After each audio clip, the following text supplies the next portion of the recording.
दिल्ली की धूप का लुत्फ लेते हुए मूंगफलियां हम खाएंगे और बात करेंगे रेवड़ी की, क्योंकि जब दिल्ली विधानसभा चुनावों की बात होती है तो रेवड़ी की बात ना करें ऐसा हो ही नहीं सकता। नमस्कार, मेरा नाम है अरुण सिंह। हमारे इस खास शो एनडीटीवी युवा सभा में आपका बहुत बहुत स्वागत है। दिल्ली के इलेक्शन से पहले हम चाहते हैं कि युवा जो है वो बताएं कि वो क्या सोचते हैं और उनकी क्या प्रतिक्रिया है जब बात आती है फ्रीबीज की, रेवड़ी की। हमारे साथ एक खास मेहमान भी है, सार्थक गोस्वामी, जाने माने यूट्यूबर हैं, बहुत बढ़िया पॉलिटिकल कंटेंट बनाते हैं। ये ब्राइट चेहरे हैं, देश का भविष्य है, क्योंकि इंडिया एक यंग कंट्री है, तो ये भी अपने सजेशन देंगे। और ना केवल इंसान, लेकिन हमने रिप्रेजेंटेशन के लिए हमारे ये मित्र भी हमारे साथ हैं। बट आप बताइए कि आम आदमी पार्टी की महिला सम्मान योजना है कि 2100 रुपये महिलाओं को दिए जाएंगे। कांग्रेस ने कहा कि अगर वो पावर में आते हैं तो वो भी महिलाओं को एक सम्मान राशि देंगे। प्यारी दीदी योजना, आई थिंक उनकी योजना का नाम है। और प्रधानमंत्री नरेंद्र मोदी ने हाल ही फिलहाल में कहा कि अगर बीजेपी पावर में आती है दिल्ली में तो जितनी भी वेलफेयर स्कीम आम आदमी पार्टी चला रही है वो बंद नहीं करेंगे, क्योंकि शायद वोटर को कोई भी नाराज़ नहीं करना चाहता। कितना ज़रूरी है दिल्ली के इलेक्शन में फ्रीबी या फिर रेवड़ी? बिल्कुल सर, आप एकदम सही बात कह रहे हैं कि जो रेवड़ी कल्चर है ये आज से चालू नहीं हुआ है, सालों से चला आ रहा है। और इस चीज़ के अच्छे और बुरे दोनों फ़ायदे हैं। अगर आप इन फ्रीबीज़ का इस्तेमाल कर रहे हैं कि जो मार्जिनलाइज कम्युनिटी है उनके अपलिफ्टमेंट के लिए, तो अच्छी बात है। बट अगर आप इसको वोट बैंक की पॉलिटिक्स के लिए यूज़ करें तो मेरे ख्याल से गलत बात है। और ये एक अच्छा पॉइंट इन्होंने कहा, क्योंकि अभी चीफ इलेक्शन कमिश्नर ने यही कहा कि आपके लिए जो फ्रीबी है वो किसी और के लिए एंटाइटलमेंट हो सकती है। एक आई थिंक फीमेल पर्सपेक्टिव लेना भी बहुत ज़्यादा ज़रूरी है। यहाँ अपलिफ्टमेंट की बात हो रही है, तो कितना योगदान रहता है ऐसी स्कीम्स का इन अपलिफ्टिंग वुमेन? सो कुछ दिन पहले अरविंद केजरीवाल ने क्लियरली कैंपेन में भी बोला था कि उसको कोई प्रॉब्लम है नहीं फ्रीबीज से, बिकॉज अगर if it's helping the marginalize society then it's not a problem. Considering freebies जो एक सेंट्रल गवर्नमेंट में केजरीवाल के through there was a policy of free travel for women in the DTC buses. Not everyone can afford the same fare, तो उससे भी काफ़ी help हो रहा है लोगों को। एंड कंसीडरिंग जो 2100 का दीदी योजना which Kejriwal has started, I think it's also going to help the marginalized women of the people जो इतना लोग काम नहीं कर पाते हैं। लेकिन एज वोटर्स क्या आप ये नहीं सोचते कि ये सारी योजनाएं इलेक्शंस के आसपास से क्यों आती हैं? बिल्कुल। और एक ये भी देखना चाहिए कि अगर जितनी ये फ्रीबीज आती हैं उससे हमारा वेस्टेज भी बढ़ता है। जैसे 200 यूनिट मिल रही है हमें, तो हम 500-600 यूनिट फालतू की इस्तेमाल करते हैं। साथ ही साथ युवा जो 40% बनाते हैं दिल्ली की जनसंख्या को, लेकिन वो वोट देने तक नहीं आते। क्यों? क्योंकि अगेन फ्रीबीज पे ही पूरा इलेक्शन लड़ा जा रहा है। जिस चीज़ के लिए युवा बड़े प्रेरित होते हैं, जैसे इकोनॉमिक रिफॉर्म्स, स्टूडेंट लोन्स में माफ़ी या उनकी दरें कम करना, इन चीज़ों पे ध्यान बिल्कुल भी नहीं दिया जाता है। ओके, बट वहीं सुप्रीम कोर्ट ने भी हाल फिलहाल में कहा कि अगर फ्रीबीज पर फोकस किया जा रहा है तो फिर जो जजेस की तनख्वाह है उसका रिस्पॉन्सिबिलिटी क्यों लगा, क्योंकि उसमें कुछ इनइक्वालिटी आ रही थी। एंड वहाँ पर सुप्रीम कोर्ट ने ये बात पॉइंट आउट की कि फ्रीबी एक तरह से बर्डन डालती है सरकार पर। तो आपको लगता है कि एक तरह मार्जिनलाइज कम्युनिटी को फ़ायदा होता है बट सरकार के एक्सचेकर पर वजन बढ़ता है? सर, सरकार के एक्सचेकर पर वजन बढ़ भी रहा है। और ये हम देखें, जो अगर दिल्ली जल बोर्ड की जो डेट है वो 73,000 करोड़ तक अभी पहुंच चुकी है, और देखा जाए आगे बहुत ज़्यादा बढ़ती ही रहेगी। तो ये जो पानी पहुंचाया जा रहा है एक्चुअली अब वो पहुंच भी नहीं रहा है, क्योंकि जब लोगों ने देखा सब्सिडी मिल रही है तो दिल्ली का वाटर रिजर्व कंसिस्टेंटली डाउन होता जा रहा है, क्योंकि लोग बहुत ज़्यादा पानी यूज़ कर रहे हैं। अब आप देखेंगे दिल्ली में आप पानी पे सब्सिडी तब देंगे ना जब पानी पहुंचा पाएंगे। पानी पहुंच ही नहीं रहा है दिल्ली के अंदर कई जगहों पे, तो सब्सिडी का कोई फ़ायदा भी हो नहीं रहा है। दूसरी बात, हम यूथ की बात करें हमारी, तो हमें 2100-2500 रुपये महीना की जो बात की जा रही है, चाहे वुमेन की बात हो, चाहे अनएम्प्लॉयमेंट यूथ को भी नॉर्मली मिले, कोई भी बच्चा 2500-3000 रुपये नहीं चाहता, वो चाहता है एम्प्लॉयमेंट। आप किससे पूछेंगे कि आपको फ्री ट्रैवल चाहिए, आपको 2500-3000 रुपये महीना ही चाहिए, तो पूछेंगे नहीं, हमको चाहिए एम्प्लॉयमेंट। आप हमारी हाई एजुकेशन में सब्सिडीज़ है, हमें इंटरेस्ट रेट्स। और आपका कोई भी अगर अनएम्प्लॉयड महिला को भी आप कहेंगे कि आपको हम 2500-3000 रुपये महीना दे रहे हैं, कहेंगे नहीं, आप ऐसा करिए, हमारे बच्चों को एम्प्लॉयमेंट। तो एक क्विक शो ऑफ हैंड कर लेते हैं कि आपको क्या लगता है, आप में से कितने लोगों को लगता है कि फ्रीबीज बढ़िया चीज़ है? ये जो अनाउंसमेंट हो जाती है कि ये फ्री देंगे, वो फ्री देंगे, जो एक्चुअली बाद में लागू भी अगर हो, तो किनको लगता है कि फ्रीबी का फ़ायदा है और होनी चाहिए? कौन इसके हक में है? थोड़ा सा लंबा हाथ खड़ा कीजिए। ओके, बहुत ज़्यादा लोग नहीं हैं, तो मैं अज्यूम कर रहा हूँ कि बाकी लोगों को लगता है कि रेवड़ी का फ़ायदा नहीं है या फ्रीबीज का फ़ायदा नहीं है। सार्थक, आपसे ओपिनियन लेते हैं। आप बहुत सारा पॉलिटिकल सटायर जो है वो भी करते हैं। आप देख रहे हैं कि किस तरीके से इस इलेक्शंस में एक पार्टी दूसरी पार्टी के ऊपर, जैसे पत्ते के ऊपर पत्ता फेंकते हैं हम, फ्रीबी के ऊपर फ्रीबी फेंका जा रहा है। कैसे देखते हैं इसे? देखो, फ्रीबी कहने को बहुत आसान शब्द है, एक में हम बोल देते हैं, बट फ्रीबी टेक्निकली है क्या? वो एक स्टेट के द्वारा एक सोशल अपलिफ्टमेंट स्कीम है। फ्रीबी ऐसा नहीं है कि एक पार्टी दे रही है। कभी आप कर्नाटका में भी देखो तो वहाँ पे भी फ्री बस राइड चल रही है, यहाँ भी चल रही है।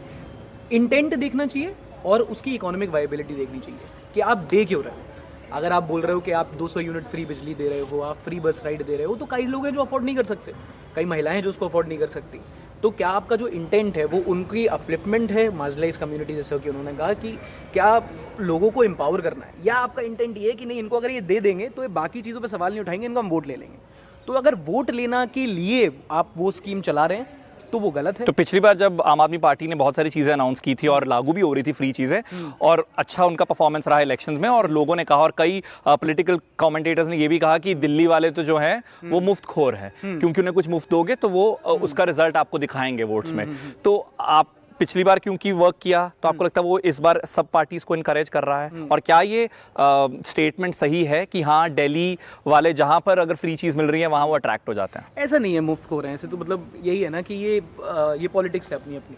मुफ्त खोर अगर कोई दूसरे ऐसा, अगेन दिल्ली में सिर्फ नहीं चल रही है, और सिर्फ दिल्ली सरकार नहीं दे रही है, हर पार्टी दे रही है और हर स्टेट में अपनी अपनी फ्रीबीज चल रही है। तो वही इंटेंट है और इकोनॉमिक वायबिलिटी देखनी है कि क्या वो इकोनॉमिकली पॉसिबल है कि नहीं, तो वहाँ पे एक अच्छी डिबेट हो सकती है। And I think this is the best place. But are you in support of freebies और नॉट? टू अगेन, अगर इकोनॉमिकली वायबल है, ऐसे अगर आपको हिमाचल की सरकार है, अगर वो कहें कि हमें एक फ्री भी देनी है, अब हिमाचल की सरकार ऑलरेडी इतनी डेट में है, वो देख रहे हैं हम अपनी सरकार कैसे चलाएं, वो अपनी एम्प्लॉइज़ की सैलरी नहीं दे पा रहे हैं, अगर वो बोले कि हम फ्री भी दे रहे हैं तो वो बिल्कुल गलत है। दिल्ली सरकार कोई फ्री भी देख रही है तो क्या आप उतना, आपके पास जीडीपी है, क्या आपके पास उतना सरकार के पास बजट है वो फ्री भी देने का? तो चादर देखकर बेसिकली पैर जो है वो आपको फैलाने चाहिए, और रेवड़ी की जितनी थाली है आपकी उसके हिसाब से आप रेवड़ी बांटिए भी। आपको क्या लगता है कि बड़े बड़े प्लेयर्स भी, अब बीजेपी एक बड़ी पार्टी है, नेशनल लेवल की पार्टी है, ऑफ कोर्स उनकी सरकार है केंद्र में, वो भी अश्योरेंस दे रहे हैं कि आम आदमी पार्टी की जो वेलफेयर स्कीम्स है वो हटेंगी नहीं, तो उन्हें भी पता है कि ये एक क्रूशल पॉइंट है। आप जब अपने घर वालों से बात करते हैं, क्योंकि आप यंग लोग हैं, आपका पर्सपेक्टिव अलग हो, आपके घर वालों का क्या पर्सपेक्टिव है? घर वालों का भी यही पर्सपेक्टिव है कि ये एक तरह की साइकिल बन चुकी है अब, क्योंकि अगर एक पार्टी अगर फ्री में कुछ दे रही है तो दूसरी पार्टी को मजबूरन वो देना ही पड़ेगा, क्योंकि इसका लाभ पिछली बार भी उठा के आप एक तरफा लैंडस्लाइड विक्ट्री जीत भी है। आपको पता होगा 70 में से 62 सीट्स आपने ली थी सिर्फ इन इलेक्ट्रिसिटी फ्री और इन यूनिट्स को करते हुए। पर मैं एक और चीज़ पे ध्यान डालना चाहूँगा कि जैसे अभी आपने संजीवनी स्कीम निकाली है जिसमें बुजुर्गों के लिए फ्री ट्रीटमेंट है प्राइवेट और सरकारी अस्पतालों में, पर ये क्या सच में एक जुमला है या फिर सच में एक सच्चे वादे हैं? क्योंकि इससे पहले उन्होंने दिल्ली के फरिश्ते स्कीम निकाली थी जिसमें रोड एक्सीडेंट्स के जो भी हादसा होता है उनको प्राइवेट हॉस्पिटलों में फ्री ट्रीटमेंट मिलेगा, लेकिन पिछले हफ्ते जाके उनका ड्यूज क्लियर हुआ है, क्योंकि ये लड़ाई रहती है कि फंड्स ही नहीं है हमारे पास। तो ये क्या प्रैक्टिकली पॉसिबल है ये सारी स्कीम? ये अच्छा पॉइंट है कि फ्री भी अनाउंस कर देना एक बात होती है, लागू कर देना और बात होती है, लेकिन वो ग्राउंड पे उसकी रियलिटी क्या है वो एक अलग बात है। तो आप बताइए कि हाँ जी, आप कुछ ऐड करना चाहते हैं इसमें? जैसे कि सर उन्होंने कहा कि फ्रीबीज़, जैसे कि अभी सार्थक ने भी कहा और इन्होंने भी कहा कि फ्रीबीज़ देना चाहिए या नहीं देना चाहिए, तो हमें ये भी ध्यान रखना होगा, जैसे सब कह रहे हैं कि इकोनॉमिकली वाइबल होना चाहिए। मैं जस्ट एक सिंपल सा एक फैक्ट बताना चाहूँगा कि एक इंडियन गवर्नमेंट की स्कीम चलती है मिड डे मील। जब तक वो नहीं चल रही थी तो स्कूल में बच्चों का पार्टिसिपेशन काफ़ी कम था, लेकिन बहुत सारे लोग अपने बच्चों को सिर्फ इसलिए स्कूल अब भेज देते हैं कि उनको वहाँ पर एक टाइम का खाना मिल जाएगा। सो हमें ये भी देखना है कि जो आप स्कीम लेके आ रहे हैं फ्रीबीज़ के नाम पे, क्या उससे सच में लोगों को फ़ायदा हो रहा है? लाइक बीच में एक और स्कीम की बात हुई थी कि लोगों को तीर्थ यात्रा पे भेजा जाएगा। ये ऐसी स्कीम आई डोंट थिंक कि बहुत ज़्यादा किसी को फ़ायदा करने वाली है किसी के अपलिफ्टमेंट के लिए। सो आप जब कोई स्कीम लाना चाहते हैं तो आपको मेक श्योर करना पड़ेगा कि लोगों को उससे फ़ायदा हो। तीर्थ यात्रा वाले इन्होंने अच्छा पॉइंट उठाया, क्योंकि अब मैं उसकी भी बात करना चाहता हूँ। हाल फिलहाल में आम आदमी पार्टी ने एक और स्कीम निकाली है जहाँ पर प्रीस्ट जो हैं टेम्पल के या फिर गुरुद्वारे के जो ग्रंथी हैं 18,000 रुपये उन्हें देने की बात की गई है। तो एक रिलीजन का एंगल भी ऐड कर दिया गया है, क्योंकि हमने देखा है कि रिलीजन भारत की पॉलिटिक्स में एक अहम रोल निभाता है। तो आपको लगता है कि रिलीजन का इसमें आना इस पूरी डिस्कशन में आम आदमी पार्टी को कोई फ़ायदा देगा?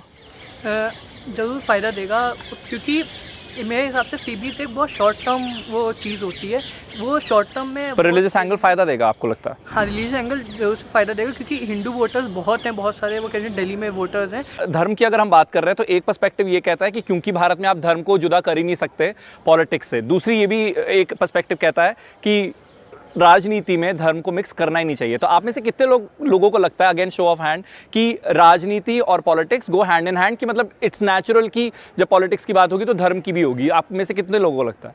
ओके, तो मैक्सिमम जो यूथ है वो ये सोचता है कि आप अलग नहीं कर सकते राजनीति को और धर्म को। आपका क्या पर्सपेक्टिव है सार्थक? हम आते हुए इसके बारे में बात भी कर रहे थे कि आम आदमी पार्टी ने हाल फिलहाल में रिलीजियस कॉन्टेक्स्ट डालना शुरू किया है। बिल्कुल सही बात है, आई कम्प्लीटली अग्री कि आप इंडिया जैसे देश में आप धर्म और राजनीति को अलग कर ही नहीं सकते। कितने सारे धर्म गुरु हैं, कितने सारे जो आगे जाके राजनीति ज्वाइन करते हैं और वो जीत जाते हैं क्योंकि उनका वोटर बैंक, उनका सपोर्ट भी जितना है। या इलेक्शंस के समय में जो राजनेता है वो पहुंच जाते हैं बाबाओं के पास, या फिर अगर कोई बाबा जेल में है वो बाहर आ जाता है, तो ये सब एक पॉलिटिक्स है। पर इसमें अरुण समस्या ये है कि आप जब धर्म पर फोकस डालते हो तो अच्छी बात है, आप धर्म पे बात करो, वो भी एक अच्छी चीज़ है, वो भी लोगों को एक सेंस ऑफ कम्युनिटी देती है क्या, बट क्या जो धर्म पे स्पेस दिया जा रहा है, क्या उससे जो असली मुद्दे हैं क्या उनसे फोकस जा रहा है। आप एक दिल्ली में बड़ा मंदिर बनाने की बात करो, अच्छी बात है, बना दो, पर क्या दिल्ली में जो पोल्यूशन है क्या उस पर बात उतनी ही हो रही है? अगर वो पोल्यूशन है जो सही में लोगों को अफेक्ट कर रहा है धर्म निरपेक्ष तरीके से, अगर उससे अगर आप स्क्रीन टाइम नहीं ले रहे हो, अगर आप धर्म पे बात करो तो कोई दिक्कत नहीं है, पर धर्म मेन मुद्दों का फोकस नहीं लेना चाहिए, फोकस नहीं होना चाहिए, फोर फ्रंट पे नहीं आना चाहिए। अब क्विकली मैं चाहता हूं कि आप सबके पास मैं आऊं, लेकिन मुझे एक शब्द में अपना जवाब दीजिएगा, आपका सबसे बड़ा मुद्दा क्या है? आई एम श्योर आपके दिमाग में बहुत सारी चीजें आ गई, लेकिन वो आपकी लिस्ट का टॉप की चीज होनी चाहिए। क्विकली आऊंगा, एक एक शब्द में आपका टॉप मुद्दा क्या है, तो इससे हमें पता लग जाएगा कि यहाँ जितने भी लोग हैं उनमें से मैक्सिमम जो युवा हैं उनका सबसे टॉप इशू क्या है? क्या है आपका मुद्दा? अनएम्प्लॉयमेंट। ओके, साफ हवा और unemployment, high level jobs, pollution, महंगाई, pollution and health, pollution free environment, pollution and unemployment, साफ पानी, waste management, Akhand Bharat, unemployment, minimum education criteria for ministers. pollution and environment, upliftment of marginal community, greater education through public schools, साफ सफाई, pollution and employment, प्रदूषण ही प्रदूषण, बेरोजगारी से मुक्ति। तो मैक्सिमम लोगों ने कहा अनएम्प्लॉयमेंट उनका मुद्दा है, और उसके अलावा पोल्यूशन, वाटर एक कैटेगरी में डाल देता हूँ। और ये वाकई एक ऐसा इशू है जो दिल्ली वालों को बहुत ज़्यादा परेशान करता है। में से कितने लोगों को लगता है कि जैसी परफॉर्मेंस पिछली बार आम आदमी पार्टी की थी पिछले इलेक्शन में, वो वैसी ही रिपीट कर पाएंगे? सब ने अपने सर हिला दिए हैं, बट क्योंकि हमने पिछले 2 इलेक्शन में देखा कि कांग्रेस को एक सीट भी नहीं मिली थी, ठीक है, और बीजेपी की ऑफकोर्स पिछली बार जो सीट्स हैं वो बड़ी थी। आपको लगता है कि उसका फ़ायदा बीजेपी को होगा? वो ज़्यादा ओके। तो अगर आपको एक मैसेज देना हो मौजूदा सरकार को कि वो क्या कर सकते हैं, या फिर आने वाली सरकार को भी कि युवा क्या चाहता है, उसका एक मैसेज क्या होगा पॉलिटिकल पार्टीज़ के लिए या फिर किसी राजनेता के लिए? वो कुछ भी हो सकता है, वो एक पर्सनल मैसेज भी हो सकता है, और वो एक ओवरऑल एक देश के लिए या राजधानी के लिए भी एक जो है वो मैसेज हो सकता है। सो जनरली जो इस देश के युवा हैं हम, तो इस पॉलिटिकल पार्टी में अगर आप कॉम्पोजिशन देखोगे सारे MLAs MPs की, तो काफ़ी ज़्यादा एज में है। हमारी तरह नहीं है कि छोटे छोटे, तो वो ग्राउंड लेवल पे जो परेशानियाँ होती हैं जनरली उसको नहीं पहुँचते। कई बार आवाज़ जाती है पार्लियामेंट तक, कई बार नहीं जाती है। कर तो रहे हैं, वो रील्स एडिट कर रहे हैं जेनजी वाले गानों के साथ, वो कोशिश कर रहे हैं, बट वो कितने लोगों तक पहुँच पाती है आप ये समझो। अब वो जो बहुत सारी चीज़, जैसे काफ़ी लोगों ने, मेरे दोस्तों ने बोला कि unemployment is the reason, pollution जो आजकल बहुत बड़ा रीज़न होता है दिल्ली में रहने का। बहुत सारे लोग दिल्ली से बाहर चले जाते हैं just because of this pollution जो अभी स्टार्ट होती है। तो इन सारे मुद्दों पे जनरली बात नहीं होती, और जब तक वो लोग इस चीज़ पे फोकस नहीं करेंगे तब तक तो आई डोंट थिंक कि they will have any better luck this time as well. Okay, मुझे ये भी बोलना है कि हम धर्म और जात के ऊपर हमें बढ़ के युवा और दिल्ली की जनता को वोट करना चाहिए इस बार। साथ ही साथ पॉलिटिकल पार्टीज़ के लिए यही मैसेज होगा कि जैसे जैसे समय बढ़ रहा है उनके हम वोटर्स भी एजुकेट हो रहे हैं। हम यहाँ पे GVO में पढ़ते हैं, SRCC में पढ़ते हैं, हमारा जो सोच है वो हमारे घर वालों तक पहुँचती है, घर वालों से हमारा समाज बनता है, समाज से शहर और शहर से देश, और अब देश अब केवल जात और धर्म के ऊपर नहीं, अब इकोनॉमिक रिफॉर्म्स के ऊपर भी देख। आखिरी मुद्दा, इस शो को क्लोज करूंगा इसके साथ, ये जो शीश महल वाली कंट्रोवर्सी हो रही है कि आप देखिए आप कितने बड़े महल में रह रहे हैं, वो आपको क्या लगता है सही है या नहीं है? मेरे ख्याल से वो एक out of the point topic है।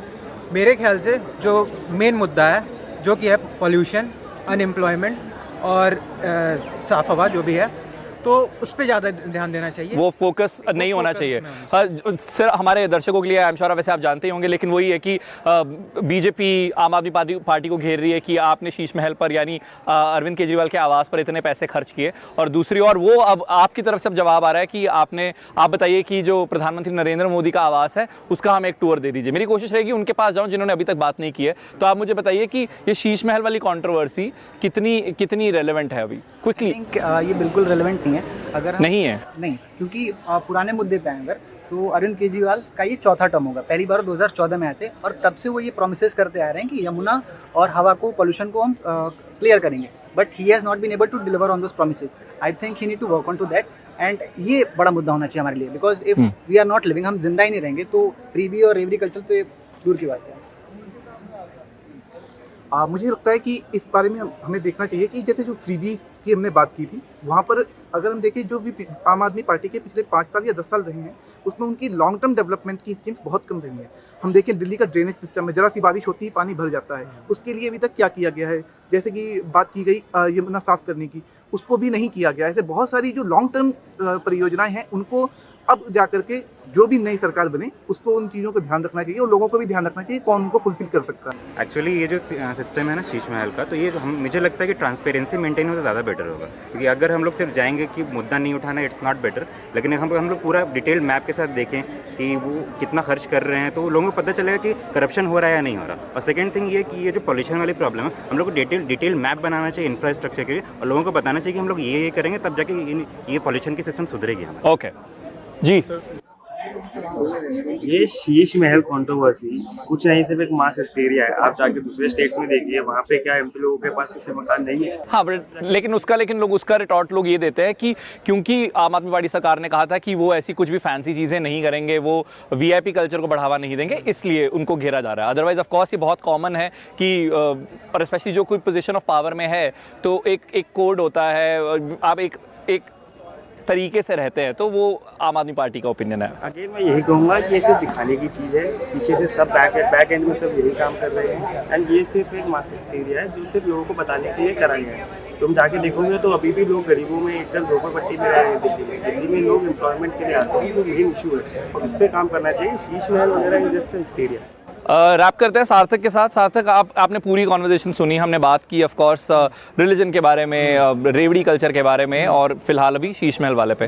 तो आखिर में अब आप क्या देखते हैं कि आपको लगता है कि क्योंकि हम आम आदमी पार्टी की सरकार ने मल्टीपल टर्म्स देख ली हैं, अब आपको लगता है कि वो दिल्ली की जो जनता है वो थोड़ा फेरबदल करेगी, या फिर सरकार उन्हीं की आएगी लेकिन सीटें थोड़ी कम होंगी?